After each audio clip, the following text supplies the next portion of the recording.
सभी मोहतरम हज़रात,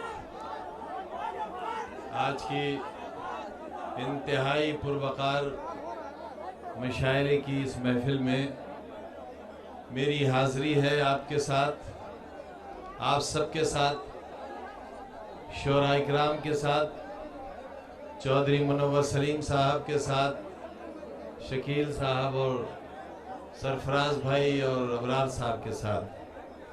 हमारी बहनें बैठी हैं और बुजुर्गों, नौजवानों आप सामने हैं। मशायरा और शोरा इकराम की शिरकत, आपका सुनने का तरीका, आपका सब्र व इस्तिक़लाल, आपकी तहजीब, आपका तमद्दुन, आपका गुजरा हुआ कल, आपका हाल, इसे तय करेगा कि आपके मुक़द्दर में मुस्तक़बिल कैसा है। आप क्या होना चाहते हैं?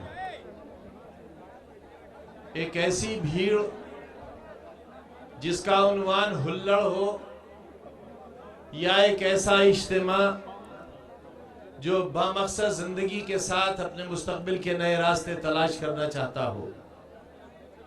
कसीर मजमा है, ये मजमा अगर बिगड़ जाए तो इस शहर के लिए ये आफत बन जाएगा, और अगर मुनज़्ज़म होकर ये कोई मजबूत फैसला ले तो हिंदुस्तान के लिए एक सुनहरा कल बन जाएगा। तय करो आप क्या बनना है आपको।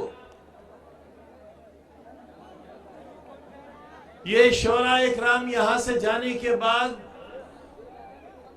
रघुपति सहाय फिराक गोरखपुरी की सरजमीन के बारे में क्या राय रखेंगे, ये आप तय करोगे, मैं तय नहीं करूंगा।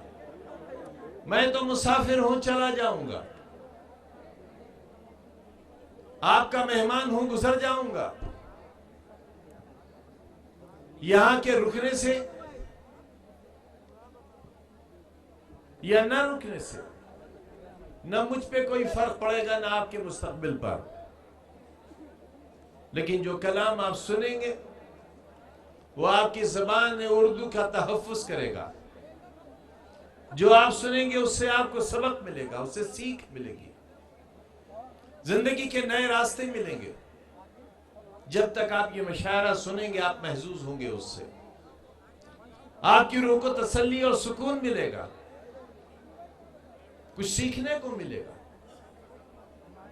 मैंने आते ही पूछा, पोस्टर पर तस्वीर है, कुछ शोरा तशरीफ नहीं लाए हैं, और उनमें एक तस्वीर देवबंद के एक शायर की भी है। उर्दू एकेडमी के चेयरमैन है, मेरे करम फरमा है, बहुत अच्छे दोस्त हैं, नवाज देवबंदी। उनकी एक गजल के चंद अशार हैं जो मेरे लिए संगे मील की तरह काम करते हैं, मुझे रोशनी देते हैं। अंधेरों में मैं उन अशार की शमा को लेकर चलता हूं, और आपसे भी कहना चाहता हूं, मंजिल पे न पहुंचे उसे रास्ता नहीं कहते, मंजिल पे न पहुंचे उसे रास्ता नहीं कहते, और दो चार कदम चलने को चलना नहीं कहते।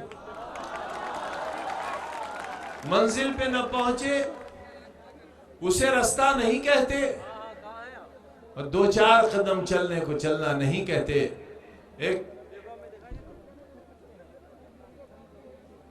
एक हम है कि गैरों को भी कह देते हैं अपना, एक हम है कि गैरों को भी कह देते हैं अपना, एक तुम हो के अपनों को भी अपना नहीं कहते।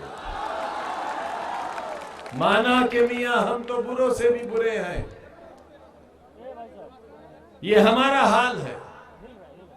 माना कि मियां हम तो बुरों से भी बुरे हैं, और कुछ लोग तो अच्छों को भी अच्छा नहीं कहते। नौजवानों, डक्कू साहब ने ये महफिल सजाई है एक मकसद के लिए। ये बामकसद महफिल है, आपको एक सबक देने के लिए, कुछ ऐसी बातें सुनने के लिए जो आज से लेकर आने वाले कई सौ सालों तक आपके काम आ सकती है। जब हम कोई बीज जमीन में बोते हैं तो वो बीज उस वक्त तक नहीं उगता जब तक हम उसको खाद, उसको पानी और अपने जिस्म से टपकी हुई पसीने की बूंदे नहीं दे देते, उस वक्त तक वो बीज नहीं फूटता। फिर उसका अंकुर निकलता है और एक अरसा लगता है उस दरख्त को दरख्त बनने में, फल आते हैं और फिर उस फल को लोग खाते हैं। चौधरी मुनव्वर सलीम साहब ने ठीक कहा कि कोई मकसद एक दिन एक महीने में तैयार नहीं होता, किसी मकसद की तश्कील के लिए एक उम्र दरकार है। न जाने कितने नशे व फराज से गुजरे हैं, तब यहां खड़े हैं आपके सामने। दर्द और तकलीफों का मुजस्समा है हम। ये तमाम तस्वीर जो आप देख रहे हैं, इसकी हर ईंट में हमारा खून शामिल है।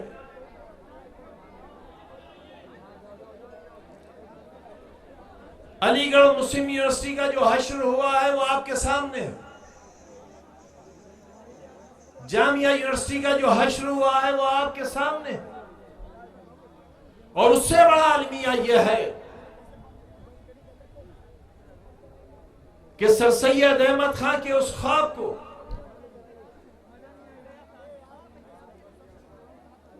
जिसे आने वाली नस्लें अपना मुकद्दर मानती होंगी, एक नफरत की नजर चढ़ गया और खामोशी है, पूरे मुल्क में सन्नाटा है। अकाबरीन खामोश, सियासतदान खामोश, अलीगढ़ से पढ़े हुए खामोश, और एक ऐसा इदारा जिसने पूरे हिंदुस्तान को एक राह दिखाई हो, जहां के पढ़े हुए लोग पूरी दुनिया में लाखों की तादाद में हो, नफरत की आग में झुलस गई। जान लो अच्छी तरह, ये लिबास काम नहीं आएगा। हमारे मजबूत मकानात महफूज नहीं रह जाएंगे। जमाना तुम्हें जाहिल और अनपढ़ देखना चाहता है, हिंदुस्तान के मुस्तकबिल का हिस्सेदार नहीं बनाना चाहता।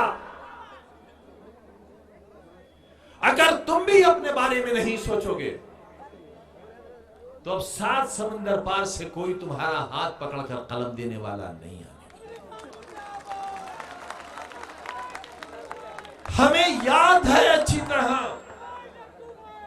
तालिब इल्म दौर का हमें ये शेर याद है कि चश्मे सैयद निगरां है कि फिर उठे शायद, चश्मे सैयद निगरां है कि फिर उठे शायद, कोई दीवाना अलीगढ़ के बयाबानों से।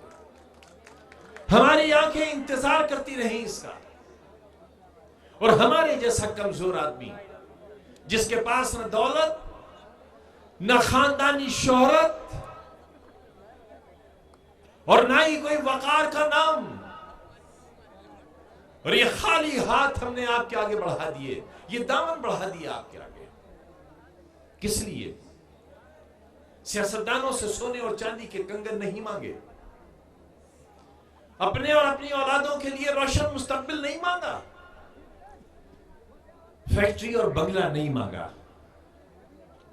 और सारी जिंदगी इंतहाई सियासत की दयानत के साथ और सियासी वफादारी के साथ अपने और अपने आने वाली नस्लों के लिए मुस्कुराहट नहीं मांगी, बल्कि खुशियां मांगी तो उनके लिए जिनकी भीड़ यहां खड़ी हुई, तुम्हारे लिए, तुम्हारे बच्चों के लिए। जानते हो क्या कहा था सर सैयद से लोगों ने? रईस शहर की खिदमत में हाजिर हुए अलीगढ़ में सर सैयद कि मैं तुम्हारे बच्चों के लिए एक इदारा बनाना चाहता हूं। रईस शहर ने कहा कि सर सैयद हाथ आगे लाओ। सर सैयद खुश हुए कि रईस शहर कुछ देने वाला है, हाथ आगे बढ़ा दिया सर सैयद ने।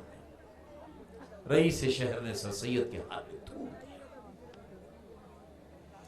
एहसास करो मेरी नादान और नादान कौम के लोगों, हिंदुस्तान की अक्सरियत के लोगों, हिंदू भाइयों, हिंदुस्तान की दूसरी बड़ी आबादी मुसलमान अगर जाहिल रहेगी, अनपढ़ रहेगी, नंगी और भूखी रहेगी, हिंदुस्तान की जमीन धंस जाएगी और मुल्क बर्बाद हो जाएगा। मुल्क को बर्बादी से बचाओ।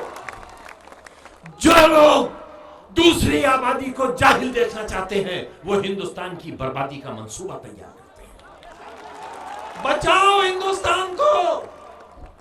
अलीगढ़ और जामिया को खत्म करने वालों को बर्बाद कर दो। उनकी सियासी सोच और फिक्र का जनाजा निकाल दो। ये मुल्क हिंदुस्तान तभी बच सकता है जब यहां के झूठे सियासतदानों को उनके गुनाहों की सजा दी जाए। अगर बादशाह झूठा होगा तो सोचो रियाया का क्या होगा। शंकराचार्य जी ने कह दिया सूखा इसलिए पड़ रहा है कि बादशाह झूठा। सूखा इसलिए पड़ रहा है कि बादशाह ठग है, कहता कुछ है और करता कुछ है। कहता है कि जंग लड़ूंगा, पाकिस्तान को सबक सिखाऊंगा, और खामोशी से अफगानिस्तान से बगैर इजाजत हासिल किए पाकिस्तान चला जाता है। अपनी मां के पैर नहीं छूता, नवाज शरीफ की मां के पैर छूता है। अपनी बीवी का आता पता नहीं है कहां।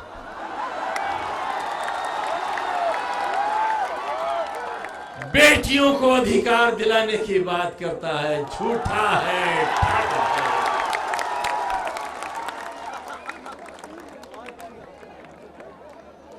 बादशाह झूठा तो जनता बर्बाद। चुनाव से पहले ऐलान किया था कि हर शख्स के घर 20 लाख रुपया 100 दिन के अंदर पहुंच जाएगा। अगर 20 लाख रुपया हर शख्स को पहुंच गया होता तो शायद आज मुशायरे में 20 लोग भी नहीं होते। ये सब ये जानने आए हैं कि 20 लाख रुपया हर फर्द को कब मिलेगा, हर साल 2 करोड़ नौजवानों को नौकरी कब मिलेगी। अजमेर शरीफ के सज्जादों से पगड़ बनवा लेने से मुसलमानों की तकदीर नहीं बनेगी। उन नेक दिल लोगों को वजीर आजम की चौखट पर बुलाकर अलीगढ़ मुस्लिम यूनिवर्सिटी और जामिया मिल्लिया का मसला हल नहीं हो सकेगा। किसी को मत बुलाओ, ना पगड़ी पहनाओ ना पगड़ी उतारो। हमारे बच्चों के हाथ में जो कलम है वो उन्हें वापस कर दो, उन्हें जाहिल मत रखो।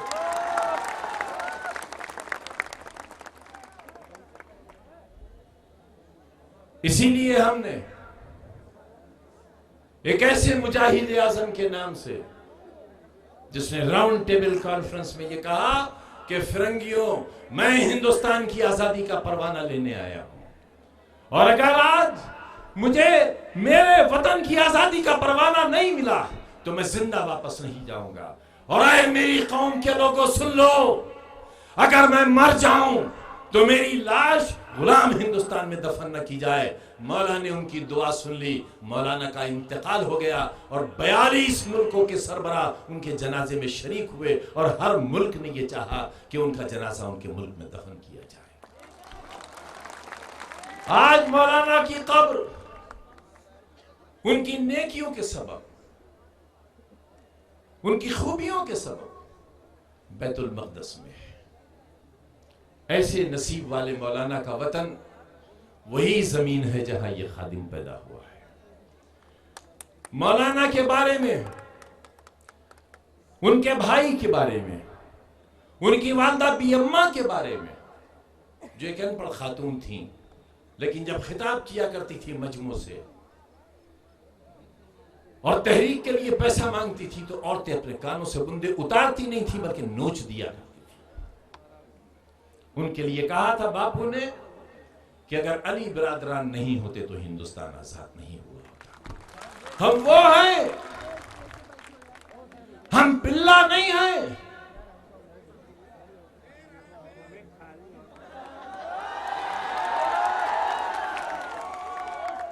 हमें इंसान जानो और हमसे मोहब्बत करो।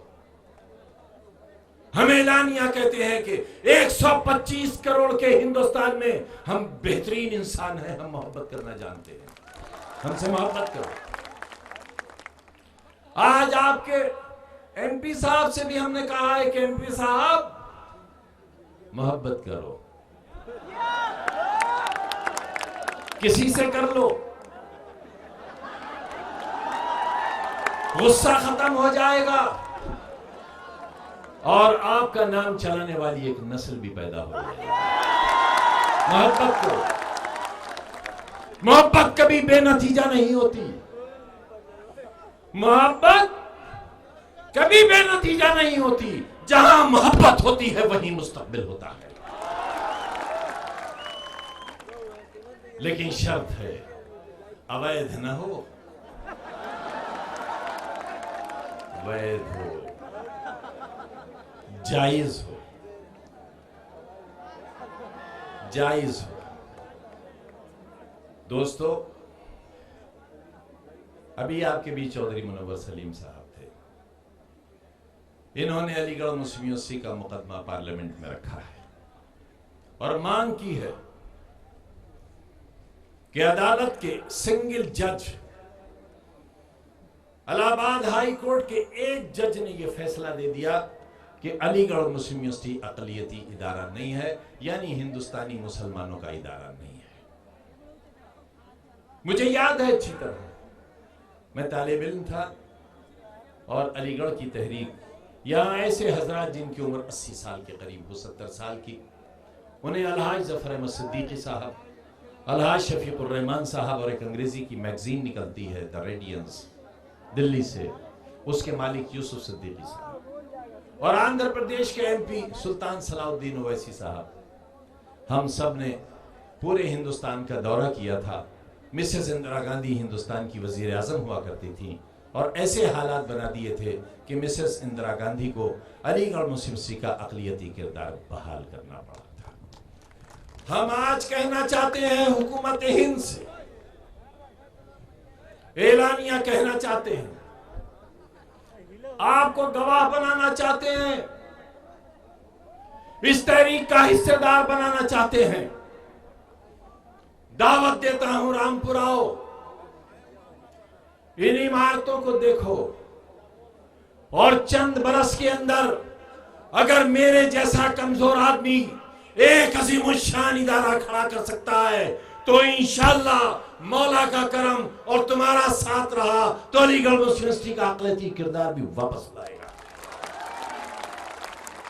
यह तहरीक हम पूरी ताकत से चलाएंगे और वज़ीर आला मोहतरम, हम आपके ताल्लुक से हिंदुस्तान के वज़ीर आज़म तक ये पैगाम पहुंचाना चाहते हैं कि हम अलीगढ़ और मुस्लिम यूनिवर्सिटी को तुम्हारे हाथों से बर्बाद नहीं होने देंगे,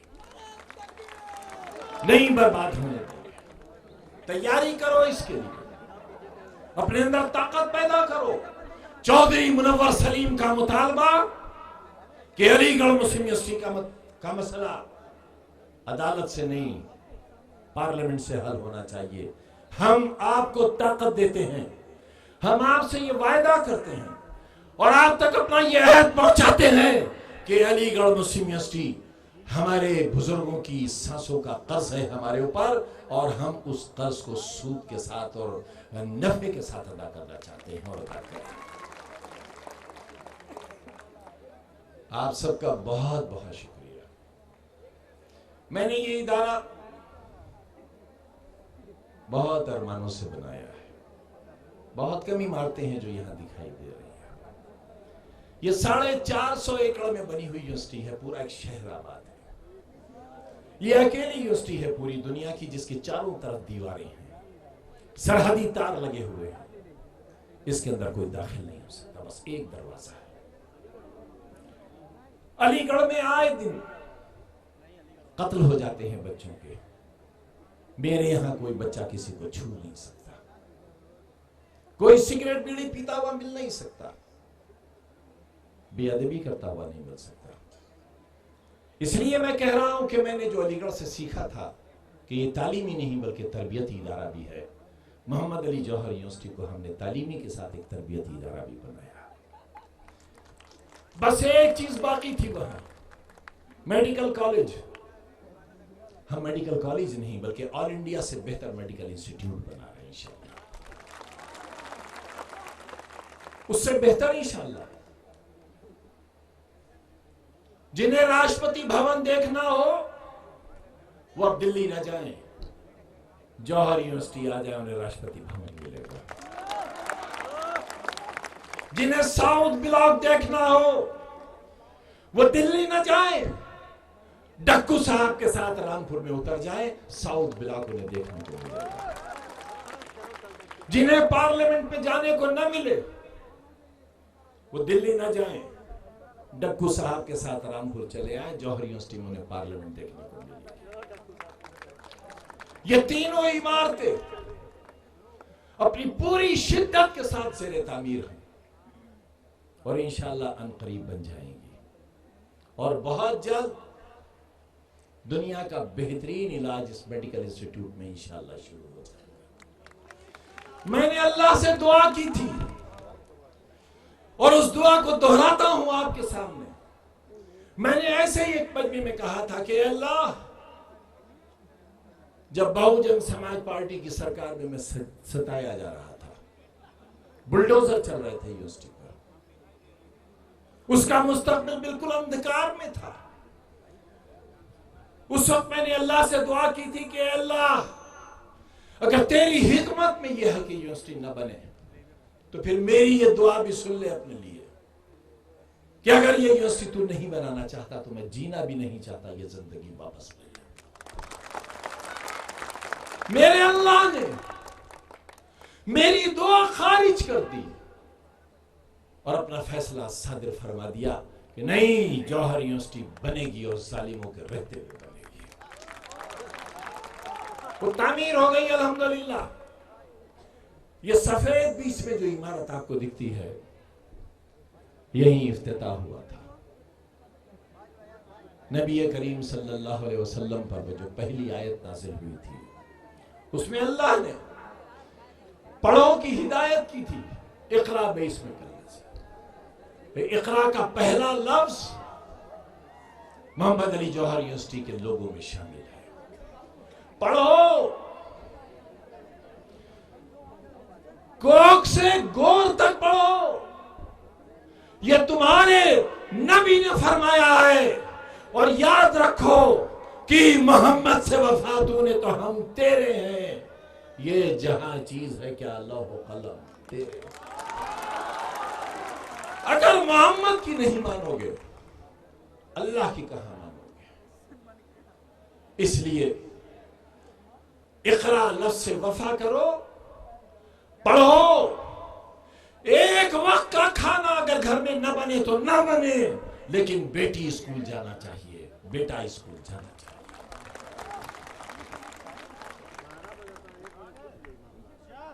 इसी उम्मीद के साथ और इस अज़्म के साथ और इस शुक्रिया के साथ कि मैंने तो सोचा भी नहीं था आप लोग मुझे इतनी इज्जत और इतनी मोहब्बत देंगे। लोग तो हमें गाली ज्यादा देते हैं, कहते हैं पाकिस्तान चले जाओ,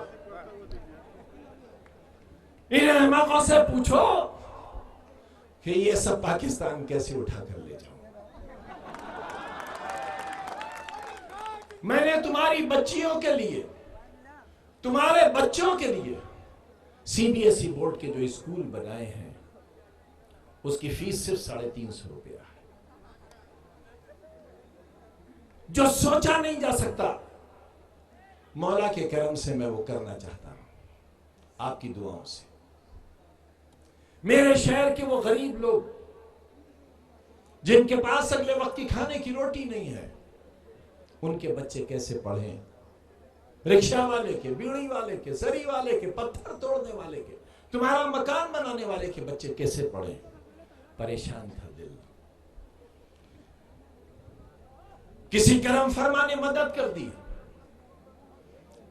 लखनऊ में लामार्ट्स इमारत बहुत हसीन है, उस इमारत को रामपुर में बनवा रहे हैं और इस स्कूल में पढ़ने वाले बच्चे और बच्चियों की फीस सिर्फ 20 रुपया होगी, सिर्फ 20।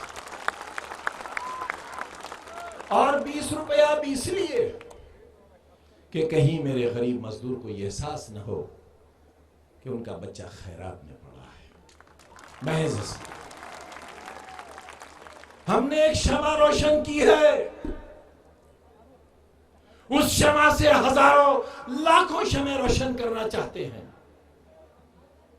चौधरी मुनव्वर सलीम ने उस शमा से और शमे रोशन कर दी। मध्य प्रदेश में हमारे कई स्कूल कायम हो गए, सुल्तानपुर में कायम हो गया है, हम लखनऊ में भी बनाना चाहते हैं। दुआ कर दो, न जाने कौन वली बैठा होगा इस वक्त इस महफिल में। उस वली से दरखास्त है, वली दुआ कर दो कि लोग हमसे नफरत करना छोड़ दें, हमसे मोहब्बत करें। हमसे मोहब्बत करेंगे तो एक कारगिल नहीं 1000 कारगिल आएंगे, तो हमारा लहू, हमारा खून उन्हें फतह करेगा। बहुत बहुत शुक्रिया, जज़ाकल्लाह। खान साहब, इन तमाम मुअज़्ज़िज़ीन से गुजारिश कर रहा हूं और शोरा इकराम की जानिब से नुमाइंदगी के लिए मैं जनाब इकबाल अशर साहब से गुजारिश कर रहा हूं कि वो रस्म शमा फरूजा में शरीक हों।